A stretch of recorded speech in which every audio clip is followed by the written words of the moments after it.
Thank you for watching this video. Subscribe to my channel. Some folks are just out of their mind. Maybe I shouldn't make this remind video because this should be obvious to you by now. But I need to say it because people tend to forget this, and I don't blame them.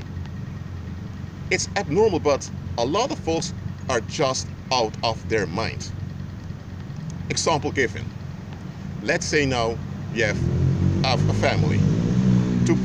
Mother, father, the parents, and the children. Let's say it becomes obvious now that those parents are out of control. They rage and rage and rage, and they take it out on the kids. The kids have blue spots here and there. So there's physical abuse going on.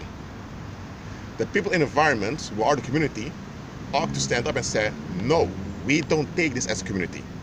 Especially if it's a community that claims to follow Christ. Why? Because when you traumatize children, you are inflicting wounds on their soul, and this causes holes and cracks in their energy field. And these holes and cracks makes it easy for demons to get a hold on them. Actually, by doing that to children, you're opening themselves up to demons. You're inviting demons onto them. That is what's going on. So especially a community that claims to follow Christ should not tolerate that. But now, you have those communities.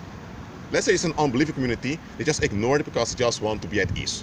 Their ease as a community, their relief is more important than the safety of those children. Or let's say it's a community where that they claim to follow Christ. Now they say, honor your mother and father. Keep repeating that, repeating that. Honor your mother and father, you will have a long life on the earth. But hold on a minute. Those parents are out of their mind. They are harming their kids.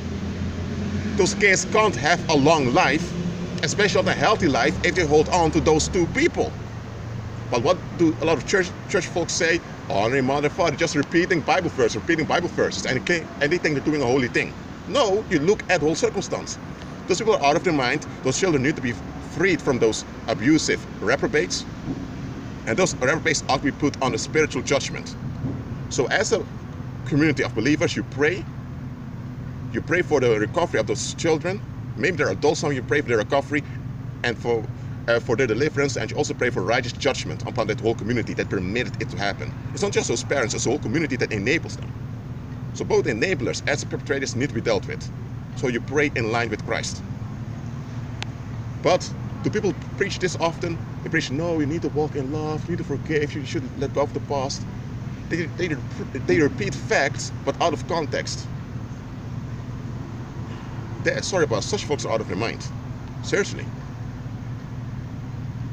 In my comment section on this YouTube channel, several years back, there were a lot of people coming here who were out of their mind. They kept defending doctrine that was contrary to Christ, and even people without any spiritual insight could see that doctrine doesn't line up with Christ at all. It didn't even line up with common sense. They believe in some entity that's angry all the time and who wants to have a right to lash out against you. Now you need to look out so that he does lash out. That's the type of God they're serving. And they use Bible verses to vindicate this rageaholic, narcissistic, psychopathic entity who has this hole in his ego that needs to be fed. That's the type of God they're serving. But it's not God at all. It's not Christ. But they keep defending it. Such folks are out of their mind. Seriously. Why am I repeating this? Just recognize when people are out of their mind. Stop trying to reason with those that are out of their mind. It's not going to work.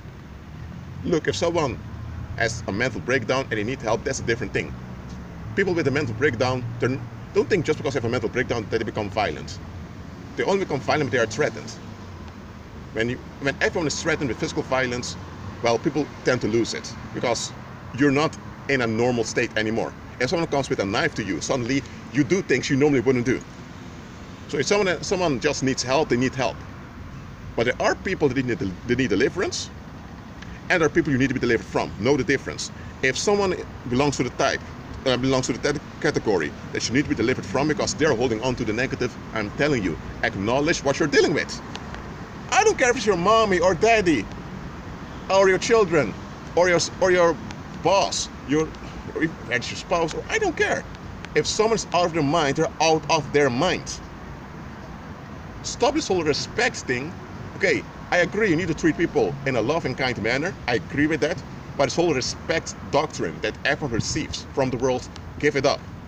I'm not telling you to treat people just like that, but look, if someone is a relative of yours, where it's a parent or a grandparent, whatever, you walk in love towards them. But if they're not safe, they're dangerous, acknowledge it. Don't become respectful and invite danger just a piece of community that doesn't care about you. If the community that wants you to be respectful cares about you, they would have dealt with those people that were not good for you. They're not doing that, but they do expect you to make them at ease by putting yourself in danger. And you get along with it just to get their validation. Are you out of your mind? Seriously, are you out of your mind? No. I don't receive many insane comments anymore, but sometimes I receive those comments on my feeds and I think, what the, oh dear, what is this? Sometimes I don't even respond. I just mentioned the subject in another video, but please evaluate your thinking so that you are in line with Christ, because that's where the power is. The power is not when you are in line with your pastor or in line with your church or in line with the good of the community. The good of the community can be a good thing, but you should be in line with Christ, because that's where the power is. Unclean spirits are anti-Christ. They're not anti-good. They're not even against love and all of that. They're just against Christ. So be sure you are in line with Christ, so you can overrule them and the people that get along with them. Well, that's it for now. I'm heading towards a barbecue. Agree with Christ. Agree with Him.